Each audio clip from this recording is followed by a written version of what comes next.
नमस्कार, मैं हूं मिलिंद खांडेकर और आप देख रहे हैं साप्ताहिक सभा। लोकसभा चुनाव के बाद सबसे महत्वपूर्ण चुनाव आज खत्म होने जा रहे हैं। हरियाणा में आज मतदान होगा, जम्मू कश्मीर में मतदान पहले ही खत्म हो चुका है और मंगलवार को नतीजे आएंगे। तो हरियाणा के चुनाव को लेकर पूरे देश भर की काफ़ी रुचि है कि यहाँ पर इस बार क्या परिणाम आएगा, एग्जिट पोल क्या कहेंगे और चुनाव का परिणाम क्या आएगा। इस बारे में बातचीत करने के लिए मेरे साथ जुड़ रहे हैं आदेश रावल। आदेश, आपका बहुत-बहुत स्वागत है। Thank you sir. तो आदेश लोकमत समूह के साथ जुड़े हुए हैं, कांग्रेस पर पैनी नज़र रखते हैं, हरियाणा से आते हैं, हरियाणा की राजनीति समझते हैं और इनके जो भी दावे रहते हैं हरियाणा को लेकर, उसको सब लोग बड़ी गंभीरता से लेते हैं कि कौन जीत रहा है, कौन हार रहा है। तो आदेश, अब आपने पिछली बार जब हमसे लगभग 1 महीना पहले बात की थी, आपने कहा था कि कांग्रेस को 50 सीटें आ रही है, 50 से ज़्यादा ही आ सकती है, ऐसा आपका ये आकलन था। अब जबकि चुनाव हो रहा है, उस समय आपका क्या आकलन है कि वही स्थिति है, कांग्रेस की सीटें कम हुई हैं या बढ़ रही है? क्या होगा? मिलिंद जी, जब मैंने आपसे बात की थी उस वक़्त चुनाव की शुरुआत हुई थी और उसके बाद जब कुमारी शैलजा 10 से 12 दिन घर पे बैठ गईं, वो बाहर नहीं निकलीं और कांग्रेस पार्टी और बीजेपी के अंदर एक दलित वोटों को लेके गृह युद्ध शुरू हुआ, जिसमें खास तौर पर ये कहा गया कि कुमारी शैलजा को हम बीजेपी में शामिल करवाना चाहते हैं। उसके बाद एक बार फिर से कांग्रेस के वोटों में काफ़ी गिरावट आई थी और उस इश्यू को लेके काफ़ी कांग्रेस पार्टी के भीतर चर्चा भी हुई कि ऐसा क्या हो गया कि कुमारी शैलजा बाहर नहीं निकल रही हैं। तो उस बात को टैकल करने के लिए इन्होंने काफ़ी प्रयास किए और लगभग 12 दिन के अंतराल के बाद कुमारी शैलजा फील्ड में गई और राहुल गांधी ने जो अपनी पहली रैली हरियाणा में करी, वो करी असंध में। असंध, मिलिंद जी, वो सीट है जहाँ से कुमारी शैलजा के नज़दीकी विधायक चुनाव लड़ रहे हैं।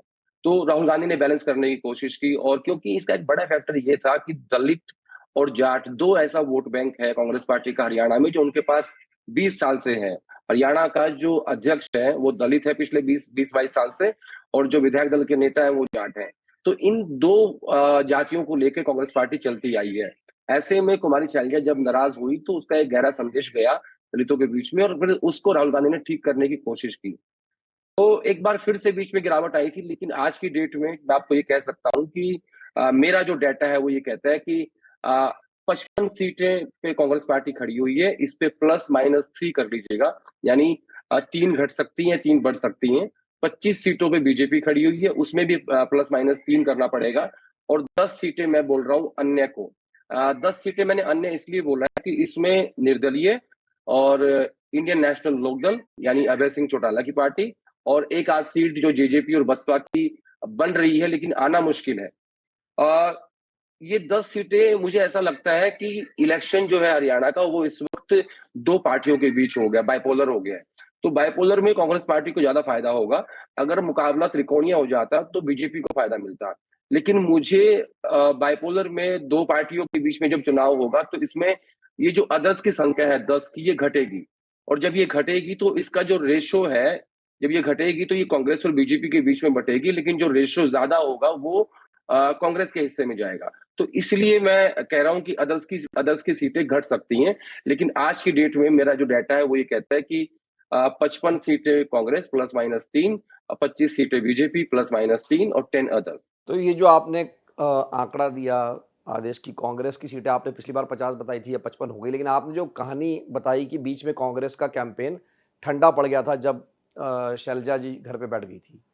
तो राहुल गांधी ने पिछले हफ्ते भर में जो कैंपेन जिस तरह से किया, पदयात्रा या यात्रा निकाली और एक तरह से पूरी कैंपेन को उन्होंने लीड किया, क्योंकि दीपेंद्र हुड्डा, भूपेंद्र हुड्डा ये कैंपेन पहले चला रहे थे, लेकिन उसमें एक तरह से उसको जान फूँकने का काम जो है राहुल गांधी ने किया। शैलजा और हुड्डा को भी एक मंच पे लाया। कल अशोक तंवर को भी हुड्डा के मंच पे लाया उन्होंने। तो कहीं न क मतलब ये राहुल गांधी का जो फैक्टर है वो कितना महत्वपूर्ण रहा ये इस चुनाव में अब तक जो देखते हैं हम उसमें?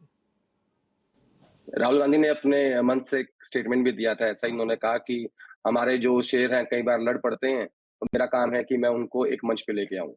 अब मैं इसकी शुरुआत करता हूँ राहुल गांधी की यात्रा से, जो उन्होंने पहले दिन जब वो कैंपेन में उतरे तो उनकी 2 रैलियाँ हुई, एक बरवाला में, एक असंध में। उसके बाद सेकंड डे उन्होंने एक पदयात्रा निकाली जो कि पद यात्रा नहीं कहेंगे उसको, बेसिकली ये था कि हेलीकॉप्टर के ज़रिए मैक्सिमम 2 या 3 विधानसभा टच कर पा रहे थे। तो एक एक नया तरीका ढूँढा प्रचार का, तो उसमें ये कहा कि हम 1 दिन में 6 विधानसभा टच करेंगे, लेकिन हम वो बाय रोड करेंगे, जिसमें छोटी-छोटी नुक्कड़ सभाएँ होंगी, 2 बड़ी रैली होंगी। और मिलिंद जी, एक खास बात बताता हूँ मैं इसमें क्या रहा कि नारायणगढ़ से ये यात्रा शुरू हुई और नारायणगढ़ से शुरू होके मुलाना, अम्बाला, लाडवा, थानेसर जाके वो रुक गई। बेसिकली ये वो बेल्ट है जहां 10 साल से बीजेपी का जो गढ़ है, जहां से बीजेपी 10 साल से राज करती है, इसको बोलते हैं गैर जाट बेल्ट। इसको कहा जाता है जीटी रोड बेल्ट। और एक खास बात देखिए इसमें क्या थी, नारायणगढ़ वो जगह है जहां से नैब सिंह सैनी पहली बार विधायक बन के आए।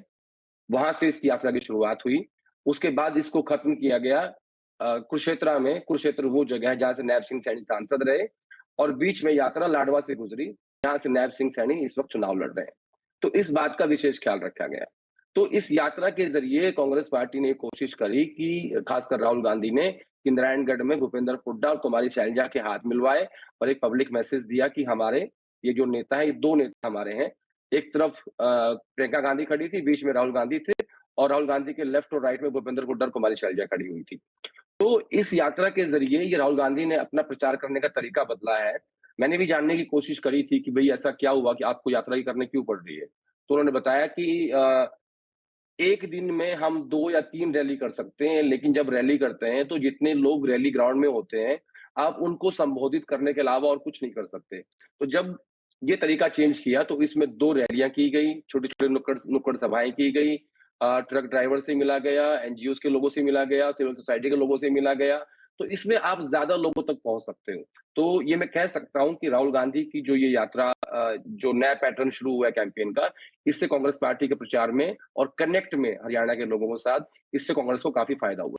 नहीं, तो चूँकि हम राहुल गांधी की बात कर रहे थे कि राहुल गांधी ने अपने प्रचार का तरीका बदला है। एक बात और मैंने नोटिस की, उनके ख़ास करके 2 बयानों की मैं बात करूँगा आदेश। एक तो ये बयान था कि अ, जलेबी का डिब्बा उन्होंने वहाँ पर बता दिया, लहरा दिया और कहा कि देखिए जी, ये जलेबी है और ये देश में जा सकती है, दुनिया में जा सकती है। दूसरी बात ये हाव-भाव करके बहना कि भाई कांग्रेसी हमेशा खुश रहता है, आरएसएस वाला बड़ा दुखी सा घूमता है मुँह बना के, तो एक्टिंग करना। ये सब जो मैं क्या कहूँ, मतलब उसको ड्रामा कह लीजिए, इस तरह की जो चीज़ें जो हैं, राहुल गांधी के भाषण में आम तौर पे देखने नहीं मिलती थी। लेकिन ये अब के मतलब इसको ख़ास करके मैंने हरियाणा में नोटिस किया कि ये चीज़ें अब उनके कम्युनिकेशन में ये सारे ड्रामे भी अब शामिल होने लग गए हैं। देखिए, मैं इसको 2 हिस्सों में बाँटूँगा। जो आपने बात करी कि जलेबी को एक्सपोर्ट करने की बात कर रहे थे, फैक्ट्री की बात कर रहे थे, ऐसी गलतियाँ अक्सर राहुल गांधी इससे पहले भी करते रहे हैं। ऐसे बहुत सारे बयान आपको मिल जाएँगे जहाँ वो बेसिकली क्या होता है, वो कई ऐसे शब्द हैं जहाँ वो फँस जाते हैं, जहाँ वो अंग्रेज़ी में उसको सोचते हैं और हिंदी में बोल देते हैं, तो उसके उसके मायने अलग हो जाते हैं। तो ये जो जलेबी वाला मसला था, ये वैसा ही था।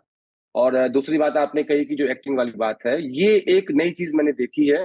मुझे ऐसा लगता है कि इससे कहीं न कहीं वो अपने वर्कर को मोटिवेट करने की कोशिश करते हैं। जब वो ऐसी बातें करते हैं कि संघ के लोग ऐसे दिखते हैं और कांग्रेस के लोग खुशी-खुशी नज़र आते हैं या हमारे कार्यकर्ता बब्बर शेर हैं।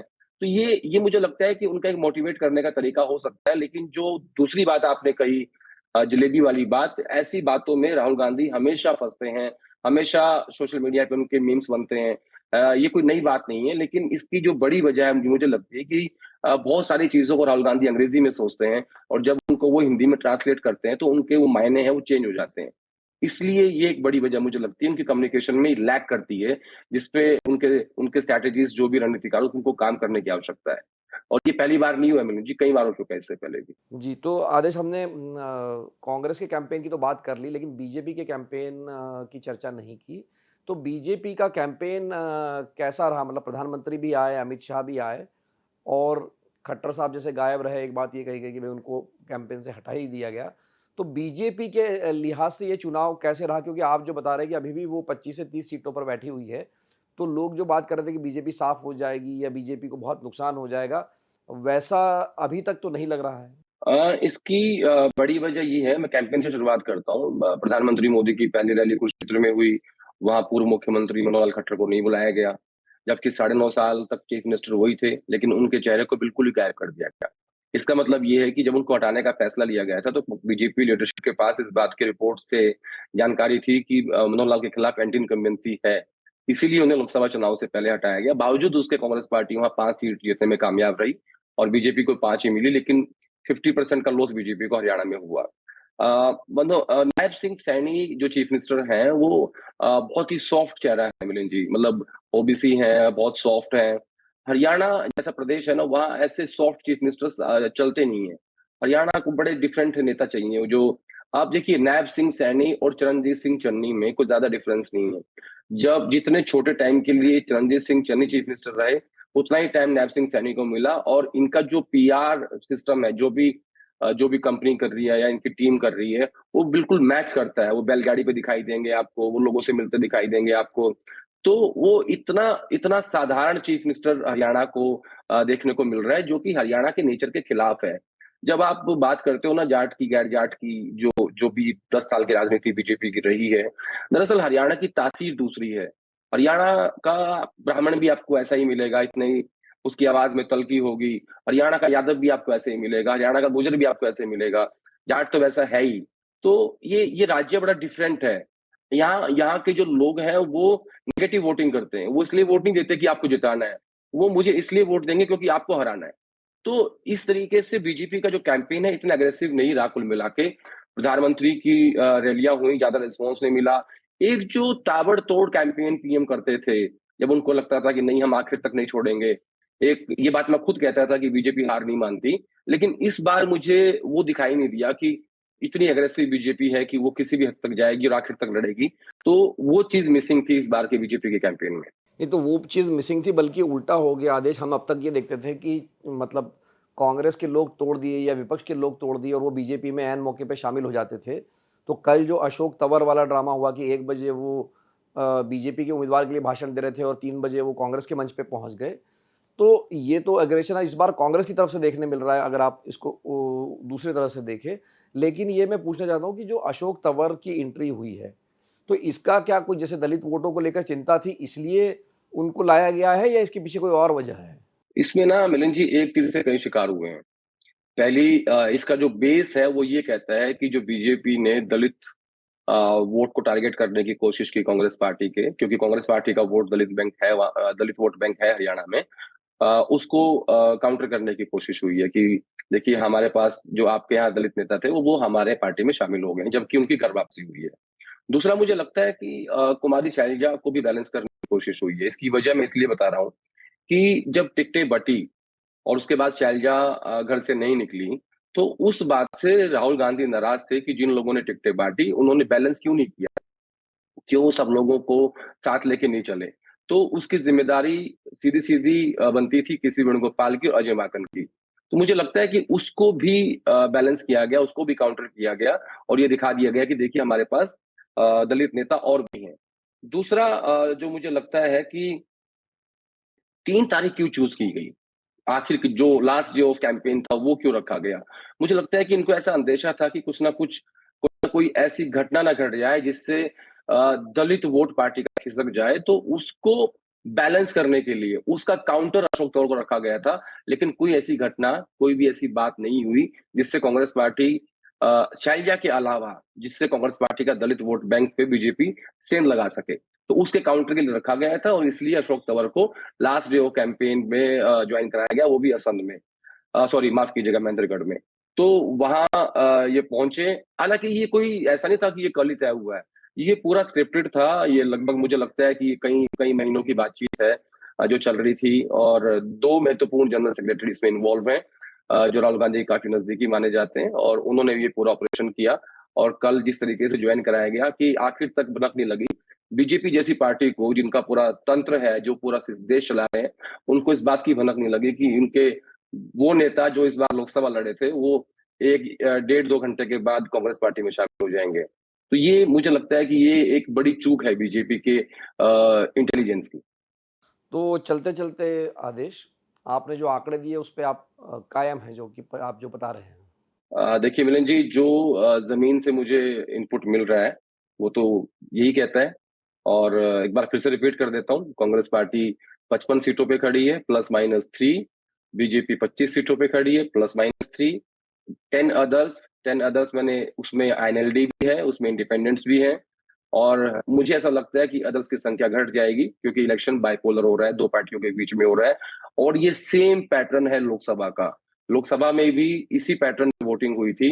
बीजेपी और कांग्रेस को वोट मिला। जेजेपी और एनएलडी का जो वोट था वो नोटा से भी कम था।